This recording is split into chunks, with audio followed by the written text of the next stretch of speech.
जी तो welcome back to our YouTube channel. Video देखने से पहले हमारे चैनल को सब्सक्राइब करें और लाइक करें हमारी वीडियोस, ताकि आपके पास रोज डेली आपके पास नई नई मजेदार सी वीडियोस आती रहे।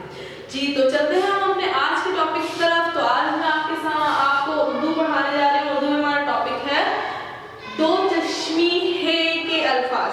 चश्मा होता है, चश्मा सबको पता होगा, ग्लासेस चश्मा पहनते हैं, तो ये वहां से उससे थोड़ा रिलेटेड है। जैसे चश्मे में भी दो गोल गोल होते हैं ना, इसी तरह ये दो गोल गोल है, इसलिए इसको हम बोलते हैं दो चश्मी है। ये है होता है जिसके हमने दो आईज बनाई हुई होती है, तो इसलिए हम इसको दो चश्मी है बोलते हैं। और इसके कुछ अल्फाज होते हैं जो ये है।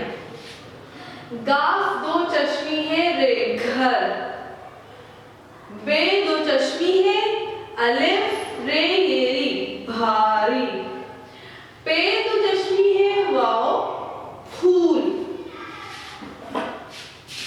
दाल दो चश्मी है वाओ धूप, पे दो चश्मी है लाम फल, है लिखा ते की आदेशकार विद दो चश्मी है हाथ, दाल दो चश्मी है वाओ लाम धूल, बे दो चश्मी है वाओ लाम भूल। जी तो जो दो चश्मी वाले अल्फाज होते हैं उसका मतलब है कि ये जो दो चश्मी, जिसका मैंने बताया चश्मे की तरह जिसकी दो आईज होती है, वो हम हर हर्फ के साथ लगाते हैं और उसको पढ़ने के लिए थोड़ा सा उसकी आवाज को भारी टाइप निकालना होता है, जस्ट लाइक ह करके निकालना होता है, जिसमें ह का साउंड आए लफ्ज को मिला के।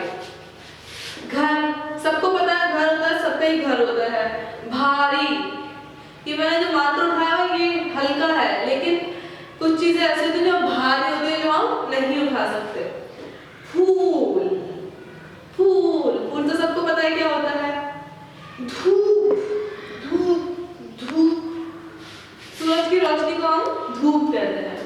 फल, फ्रूट जो हम खाते हैं।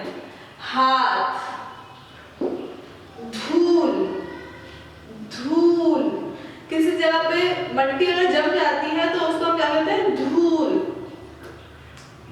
भूल, भूल जाना यानी भूल। ओके, तो ये हमारा आज का टॉपिक था दो चश्मे के अल्फाज। उम्मीद है आप सबको समझ आया होगा और वीडियो को एंजॉय भी किया होगा। ये आपके आज 9 दिसंबर बुध के दिन का वर्क है, जो आपने अपनी क्लास वर्क और होमवर्क कॉपी में करना है।